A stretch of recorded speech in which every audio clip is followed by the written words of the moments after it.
పోరాటం ఈ అమరావతి కోసం వారు చేశారు.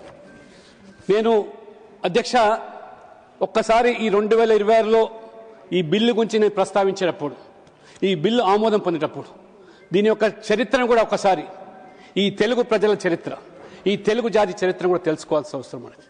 ఆనాడు మద్రాస్ ప్రెసిడెన్సీలో మరి తెలుగు వాళ్ళందరూ కూడా మరి జీవిస్తూ ఉన్నప్పుడు ఆనాడు అమరజీవి పొట్టి శ్రీరాములు గారు తెలుగు వారి కోసం ఆంధ్ర రాష్ట్రం కావాలని చెప్పి వారు ఉద్యమించి వారు నిరాహార దీక్ష చేపడితే 50 రోజులు గడిచిన ఆనాటి కేంద్ర ప్రభుత్వం, అధికారంలో కాంగ్రెస్ ప్రభుత్వం కనీసం స్పందించలేదు. కనీసం మానవత్వం కూడా చూపకుండా చివరికి 58 రోజుల తర్వాత వారు తన ప్రాణాలు త్యాగం చేసినటువంటి వ్యక్తి అమరజీవి పొట్టి శ్రీరాములు గారు. ఆ రకంగా వారు మరణాంతరం ఆ రోజు ఆ ప్రభుత్వం స్పందించి ఆంధ్ర రాష్ట్రానికి ప్రత్యేకంగా తెలుగు వాళ్ళ కోసం ఏర్పాటు చేయడం జరిగింది. అదే రకంగా 1956లో భాషా ప్రయుక్తుల రాష్ట్రాల పేరు మీద ప్రస్తుతం మన తెలంగాణ రాష్ట్రం, ఆనాడు హైదరాబాద్ స్టేటు, ఆ రోజు ఈ 2 ప్రాంతాలను విలీనం చేయాలని చెప్పి ఆనాటి ప్రభుత్వము కొన్ని పెద్ద మనుషుల ఒప్పందాలు చేసి షరతులతో కూడుకున్నటువంటి విలీనాన్ని, ఏ రకమైన షరతులు అంటే తెలంగాణ ప్రాంత విద్యార్థులకు, యువకులకు ఉద్యోగాలు, అదే రకంగా నదీ జలాల పంపకాల విషయంలో కానివ్వండి, బడ్జెట్లో కేటాయింపులు కానివ్వండి, రాజకీయాల్లో అధికారుల్లో భాగస్వాము కానీ ఖచ్చితంగా ఇచ్చి తీరుతాం, తెలంగాణ ప్రజలు ఆదుకుంటామని చెప్పి ఆనాడు ఉన్నటువంటి కేంద్ర ప్రభుత్వం ఆ రకంగా మరి విలీనం చేస్తే, మరి విలీనం తర్వాత ఏ రకంగా ఉన్నటువంటి ప్రభుత్వాలు ఇచ్చిన హామీలను కూడా తొంగలో దొక్కి ఏరు దాటేదాకా ఓడమల్లయ్య, ఏరు దాటిన తర్వాత బోడి మల్లయ్య చిన్నంగా వేయించినటువంటి ఆనాటి కాంగ్రెస్ ప్రభుత్వం చివరికి 1969లో విద్యార్థులు, యువకులు ఇచ్చిన హామీలు ఏమని చెప్పి నిలదీస్తే తూటాలతో కాల్చి 369ని పొట్టను పెట్టుకున్నటువంటి చరిత్ర ఆనాటి కాంగ్రెస్ ప్రభుత్వాన్ని. ఈ రకంగా ఈ చరిత్ర 78 నుంచి 82 వరకు ఆ రోజు ఆనాటి కాంగ్రెస్ ప్రభుత్వం ఆంధ్రప్రదేశ్ నుండి ముఖ్యమంత్రులను మన చొక్కాలు మార్చినట్టుగా సంవత్సరానికి ఒకటి మారుస్తూ ఉంటే 4 సంవత్సరాలు 4 ముఖ్యమంత్రులను ఆ రకంగా తెలుగు మరి ప్రజలను అవమానపరిచే విధంగా, తెలుగు జాతిని కించపరిచే విధంగా ఆ రోజు ఆ రణాల కూలిగా ఉన్నటువంటి ఆనాడు స్వర్గీయ అంజయ్య గారు ముఖ్యమంత్రి అయితే ఆ రోజు కాంగ్రెస్ పార్టీ జాతీయ జనరల్ సెక్రటరీ బేగంపేట ఎయిర్పోర్ట్లో అవమానపరిస్తే మొత్తం తెలంగాణ జాతి, తెలంగాణ సమాజం కూడా ఆ రకంగా స్పందించి తెలుగు ఆత్మగౌరవంతో ఈరోజు ఢిల్లీ పెద్దలు ఈ రకంగా వివరించడం భావ్యం కాదని చెప్పి ఆ రోజు ఇదే తెలుగు ఆత్మగౌరవాన్ని తీసుకొని మరి ఆ రోజు విశ్వవిఖ్యాతిగాంచినటువంటి నట సార్వభౌమైనటువంటి ఎన్టీ రామారావు గారు తెలుగు ప్రజల కోసం తెలుగుదేశం పార్టీని స్థాపిస్తే ఆ రోజు ఏ రకంగా ఆనాటి ప్రభుత్వం కాంగ్రెస్ పార్టీ మరి మడబదిప్పినటువంటి ఎన్టీ రామారావు గారు కాంగ్రెస్తో మరి ఆ రకంగా తెలుగు జాతిని, తెలుగు ప్రజలు అవమానపరిచిన దానికి మరి పార్టీ ప్రాంతీయ పార్టీ అయినప్పుడు కూడా దేశ ప్రయోజనాల కోసం పాటినటువంటి పార్టీ ఎన్టీ రామారావు గారు. ఆ రకంగా మరి ఎన్టీ రామారావు గారు ఈ యొక్క కాంగ్రెస్ పార్టీ విధానాల పట్ల నిరంతరం పోరు సల్పి ఏ రకంగా దేశవ్యాప్తంగా కూడా మరి ఆ రకంగా కాంగ్రెసేతర పార్టీలన్నీ కూడా గొడుగు కింద తీసుకొచ్చి ఈ కాంగ్రెస్ కేంద్ర పెత్తనం చెల్లదని చెప్పి వారు జాతీయ స్థాయిలో మరి రాజకీయాలు నెట్టినటువంటి మహానుభావుడు ఎన్టీ రామారావు.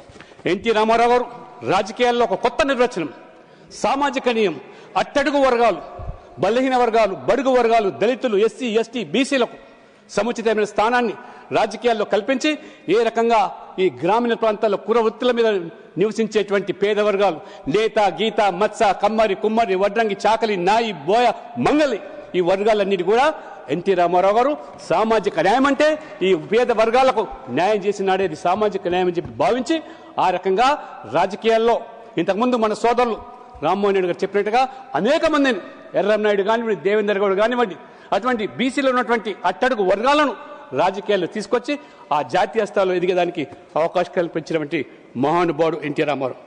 ఆ తర్వాత మరి తెలుగుదేశం పార్టీ ఆంధ్రప్రదేశ్లో 95లో చంద్రబాబు గారి నాయకత్వంలో అధికారులకు వచ్చినప్పుడు వారు ఒక విజనరీ లీడర్గా, ఒక దూరదృష్టితో ఉన్నటువంటి నాయకుడిగా చంద్రబాబు నాయుడు గారు ఆ రోజు ఆంధ్రప్రదేశ్లో ఏ రకంగా హైదరాబాద్ను అభివృద్ధికి పాటుపడ్డాడు. 99లో నేను మొదటిసారిగా ఎమ్మెల్యేగా అయినప్పుడు వారు ముఖ్యమంత్రి చంద్రబాబు నాయుడు గారు వాటితో కలిసి పనిచేసే అవకాశం వచ్చింది.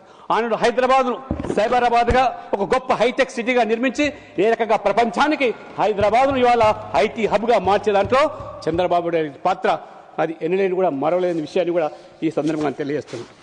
ఆ తర్వాత తెలంగాణ మలిదశ ఉద్యమం 2001 వచ్చినప్పుడు ఏ రకంగా 1200 మంది తెలంగాణ రాష్ట్ర సాధన కోసం బలి అయితే కానీ ప్రాణాలు అర్పిస్తే కానీ ఆనాడు ఉన్నటువంటి కాంగ్రెస్ వారు స్పందించలేదు. కనికరం లేకుండా ఆ రకంగా వ్యవహరించారో మొత్తం ఆ రోజు సమాజం తెలుగు ప్రజలు గమనించారు.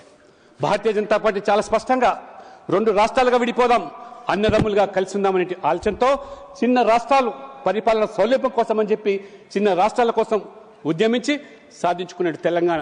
అయితే 2 రాష్ట్రాలుగా విడిపోయిన తర్వాత 2014లో మరి కేంద్రంలో మోదీ గారి నేతృత్వంలో ఎన్డీఏ ప్రభుత్వం, అదే రకంగా మళ్ళీ రాష్ట్రంలో ఆంధ్రప్రదేశ్లో మరి ఎన్డీఏ ప్రభుత్వం ఈ రకంగా మరి ఏర్పాటైతే ఆనాడు ఇంతకుముందు చెప్పినట్టుగా అమరావతి రాజధానిగానే ఆ రోజు మరి ఆ యొక్క సంకల్పం తీసుకుంటే ఆ యొక్క ముఖ్యమంత్రి చంద్రబాబు నాయుడు గారు నరేంద్ర మోడీ గారు ప్రధానమంత్రిగా వారికి పూర్తిగా మద్దతు ప్రకటించి ఆ స్ఫూర్తిదాయకమైనటువంటి ఆ శంకుస్థాపన కార్యక్రమంలో ఇంతకుముందు చెప్పినట్టుగా ఏ రకంగా ఆ యొక్క కృష్ణ నది ఒడ్డు మీద మరి ఉద్దండరాయినటువంటి గుంటూరు జిల్లాకు సంబంధించినటువంటి ఆ యొక్క పల్లెలో శంకుస్థాపన చేస్తే ప్రధానమంత్రి హోదాలో నరేంద్ర మోడీ గారు ఈ పార్లమెంటు నుంచి ఒక పవిత్రమైనటువంటి ఈ ప్రాంగణం నుంచి మట్టిని, అదే రకంగా పవిత్రమైనటువంటి యమునా నది యొక్క జలాలను తీసుకెళ్లి ఈ ప్రభుత్వం కేంద్రం కూడా అండగా ఉంటుంది, కట్టుబడి ఉంటుంది. అమరావతి మొత్తం ఈరోజు ప్రపంచానికే చాటి చెప్పేటువంటి నగరాన్ని తీర్చిదాం, ఒక గ్రీన్ ఫీల్డ్ సిటీగా నిర్మాణం చేస్తామని శంకుస్థాపన చేస్తే అటువంటి మరి అమరావతిని ఏ రకంగా మరి నరేంద్ర మోడీ గారు చాలా స్పష్టంగా చెప్పారు. 2 తెలుగు రాష్ట్రాలు, అది తెలంగాణ అయినా ఆంధ్రప్రదేశ్ అయినా, ఈ 2 రాష్ట్రాల ఆత్మ ఒకటే, అది తెలుగు భాష మాత్రమే అని చెప్పి ఘనంగా చెప్పినటువంటి నరేంద్ర మోడీ గారు. కాబట్టి మనం ఈ 2 రాష్ట్రాల అభివృద్ధి కోసం కేంద్రం కట్టుబడి ఉంది, ఎన్డీఏ కట్టుబడి ఉందని చెప్పితే ఆ రోజు మరి పిల్ల కాంగ్రెస్ అయినటువంటి ఏ రకంగా పిల్ల చేష్టలతో అమరావతి కాదు, ఈ రాష్ట్రానికి 3 రాజధానులు కావాలని చెప్పి 3 ముక్కల ఆటలు ఆడించి ఏ రకంగా నవ్వుల పాలు చేశారు. మొత్తం ప్రపంచమంతా కూడా వివరిపోయింది. ఏ రైతులైతే వారు త్యాగం చేసి వాళ్ళ భూములు అప్పగించారో వాళ్ళ భాషలన్నీ కూడా అడియాసలు అయిపోయినాయి. పెట్టుబడులు రాకుండా ఏ రకంగా అడ్డుకున్నారో ఈ పిల్ల కాంగ్రెస్ యొక్క పిల్ల చేష్టల వల్ల ప్రజలు గమనించారు. అందుకనే ఆ రోజు ఈ పిల్ల కాంగ్రెస్ అయినా తల్లి కాంగ్రెస్ అయినా రాజకీయంగా మళ్ళీ మట్టి కనిపించి మరి ఒక కాంగ్రెస్ పార్టీని హ్యాట్రిక్ డక్ అయితే ఇంకొక పార్టీని ఇంతకుముందు మిత్రులు చెప్పినట్టుగా ఏ రకంగా మరి మట్టి కనిపించారో ప్రజాస్వామికంగా ప్రజల యొక్క ఆలోచనతో ప్రజల యొక్క మద్దతుతో అది వారు చేసేటువంటి నరేంద్ర మోడీ ప్రభుత్వం ఇంతకుముందు చెప్పినట్టుగా ఆంధ్రప్రదేశ్ విభజన చట్టంలోని ప్రతి హామీని కూడా నెరవేరుస్తూ ఆ రకంగా అమరావతి నిర్మాణానికి వరల్డ్ బ్యాంక్, ఏషియా బ్యాంక్ ద్వారా 15,000 కోట్లు అయితే కానివ్వండి, మొన్న బడ్జెట్లో 1,600 కోట్లు ఆ అమరావతి పట్టణ అభివృద్ధి కోసం, పోలవరం ప్రాజెక్టు కోసం కూడా 3,320 కోట్లు కానివ్వండి, రైల్వే బడ్జెట్ యూపీ హయాంలో 10 సంవత్సరాలు ఆనాడు ప్రభుత్వంలో ఉంటే ఉమ్మడి ఆంధ్రప్రదేశ్ రాష్ట్రానికి రమారం వారు ఇచ్చింది ఏంటంటే 886 కోట్లు మాత్రమే ప్రతి ఏటా. కానీ అదే నరేంద్ర మోడీ గారి ప్రభుత్వం 2 రాష్ట్రాలు విడిపోయిన తర్వాత ఏకంగా ఆంధ్రప్రదేశ్కి మాత్రమే 10,314 కోట్లు రైల్వేల అభివృద్ధి కోసం ఇవ్వడమే కాకుండా ఏ రకంగా ఆ ప్రజల డిమాండ్కి అనుగుణంగా రైల్వే వైజాగ్లో ఒక జోన్ ఏర్పాటు చేసి ఇవాళ ప్రజల యొక్క ఆశలను ఇవాళ ఏ రకంగా నెరవేర్చిందో. ఇవాళ వైజాగ్లో గూగుల్ ఆర్టిఫిషియల్ ఇంటెలిజెన్స్ హబ్ కానివ్వండి, లేదా ఇవాళ హడ్కో ద్వారా 11,000 కోట్ల రూపాయల నిధులు కానివ్వండి, ఈ రకంగా మరి విభజన హామీలన్నీ కూడా నెరవేరుస్తూ ఈరోజు ఆంధ్రప్రదేశ్ అభివృద్ధి పథంలో ఈరోజు నరేంద్ర మోడీ గారు, చంద్రబాబు నాయుడు గారు ఏ రకంగా వాళ్ళకు వేవ్ లెంగ్త్తో కలిసి ఈ రాష్ట్రాన్ని ఈ వికసిత భారత్ను సంకల్పం చేయడానికి వాళ్ళు సహకారం చేయడానికి ముందుకు పోతా ఉన్న సందర్భంలో 2019లో మళ్ళీ ఈ పిల్ల కాంగ్రెస్ అధికారులకు రావడము, ఏ రకంగా మళ్ళీ ఆ రోజు మళ్ళీ 3 రాజధానులని చెప్పి ఆ రకంగా గందరగోళం సృష్టించడం, ఆ దేశానికి మళ్ళీ మాట్లాడుతూ ఉంటారు నాయకుడు. అసలు రాజధాని అనేది దేశానికి ఉంటుంది, రాష్ట్రాలకు ఎక్కడైనా రాజధాని ఉందా చట్టంలో అని ప్రశ్నిస్తూ ఉన్నారు. ఇది నవ్వుల పాలవుతున్నారు. ఇవాళ నేను నిన్న చూశాను అక్కడ సోషల్ మీడియాలో కొత్తగా ఆయన కొత్త కాయిన్ చేశాడు. ఏంటది? మూవీ గన్ అట. మచిలీపట్నం, విజయవాడ, గుంటూరు ఈ మూవీ గన్. ప్రజలు నవ్వుకుంటున్నారు. ఇది ఒక స్థాయిలో ముఖ్యమంత్రిగా ఉన్న వ్యక్తి ఈ రకంగా ప్రజల జీవితాలతో చిలకడటమాడు. ఏ రకంగా ఆ రోజు మరి మాతృమూర్తులు ఆడపడుచులు ఏ రకంగా ఈ అమరావతి కోసం పాటుపడితే అటువంటి మరి చంద్రబాబు నాయుడు గారు ఆ అహర్నిశలు రాష్ట్రం కోసం పనిచేస్తూ ఉంటే 70 సంవత్సరాల వయసులో ఆ రోజు కక్ష సాంపుల్ చర్యల్లో భాగంగా అరెస్ట్ చేసి జైలుకి పంపించి ఒక పైశాచిక ఆనందం పొందినటువంటి పిల్ల కాంగ్రెస్ పార్టీ నాయకులు ఆ రోజు I was one of the first person among the people who condemned the arrest of Tara Chandrababu Naidu and put him to jail for 50 more than 50 days. ఇది రాజకీయాల్లో వైషమ్యాలు ఉండొచ్చు, విరుద్ధమైనటువంటి ఆలోచన ఉండొచ్చు, ఆ రకమైనటువంటి భిన్న అభిప్రాయం ఉండొచ్చు. అంత మాత్రాన ఆ రకంగా అక్రమ కేసులు పెట్టి జైలు పంపిస్తే ఏ రకంగా ఆ రోజు ఇదే పవన్ కళ్యాణ్ గారు, చంద్రబాబు నాయుడు గారు, మోదీ గారు ఒక కూటమిగా ఏర్పడి ఇటువంటి పార్టీలకు ఈ రాజకీయాల్లో స్థానం ఉండడానికి లేని చెప్పి ప్రజలను ఏకం చేసి ఆ రకంగా మరి ఆ యొక్క జరిగినటువంటి ఎన్నికల్లో ఏ రకంగా కూటమి విజయ డంకా మోగించిందో, విజయాన్ని సాధించిందో ఇవాళ ప్రజలు గమనిస్తాను. కాబట్టి ఈ రాష్ట్రంలో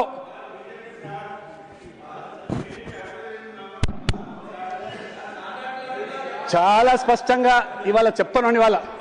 ఇవాళ నేను స్వయంగా చూశాను ఎమ్మెల్యేగా చంద్రబాబు నాయుడు గారి యొక్క విజనరీ లీడర్షిప్ ఏ రకం అభివృద్ధి కోసం, పేదల సంక్షేమం కోసం పాటుపడింది. కాబట్టి మీరు ఈరోజు మరి రాజకీయంగా కనుమరుగైన మీరు ఇవాళ మాట్లాడేటువంటి నైతిక హక్కు లేదు. రైతులకు న్యాయం చేయాలని, తెలుగు గౌరవాన్ని కాపాడాలని చెప్పి ఇవాళ ఆడపడుచుల యొక్క వారి యొక్క త్యాగాన్ని ఇవాళ వృధా పోకుండా ఉండాలంటే అక్కడే అమరావతిలోనే ఇవాళ రాజధాని నిర్మాణం కావాలని చెప్పి ఇవాళ మోదీ గారు, చంద్రబాబు నాయుడు గారు, అదే రకంగా పవన్ కళ్యాణ్ గారు కూడా ఇవాళ కూటమితో ఏ రకంగా రాష్ట్రాన్ని ఇవాళ ముందుకు తీసుకుపోతున్నారు.